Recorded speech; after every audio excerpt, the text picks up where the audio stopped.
Hello everyone, welcome back to plays very open. আজকে আমি সেই সব কাস্টমারদের উদ্দেশ্যে কিছু কথা বলতে চাচ্ছি যারা মনে করেন হোমমেড কেক খুব বেশি এক্সপেন্সিভ।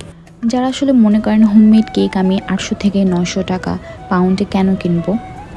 আসলে দেখেন ভাই, আমরা চাইলেও ওজন করে কেক থেকে কিছুটা কমিয়ে রাখতে পারি না। একটা 1 পাউন্ডের কেক আপনারা অর্ডার দিলে অলমোস্ট এটা 1.5 পাউন্ড চলে আসে।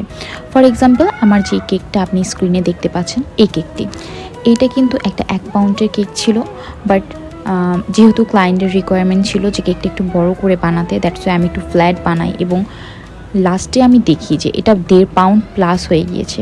দ্যাট ডাজন্ট মিন আমি তার কাছে 1.5 পাউন্ডের প্রাইসটা চাপবো, because it's against of business contract. কারণ আমার সাথে তার 1 পাউন্ডেরই কন্ট্রাক্ট হয়েছিল, আমি 1 পাউন্ড বানাতে পারিনি, এটা আমার ব্যর্থতা। ইন দ্য আদার হ্যান্ড আমরা কিন্তু কোয়ালিটি, কোয়ান্টিটি অ্যান্ড হাইজিনিকটাও মেনটেন করছি, অ্যান্ড অলসো কাস্টমাইজেশন চার্জও আমরা সামটাইম রাখি না। সো আই থিঙ্ক আমাদের পাউন্ড হিসেবে প্রাইসটা ওয়ার্থ ইট।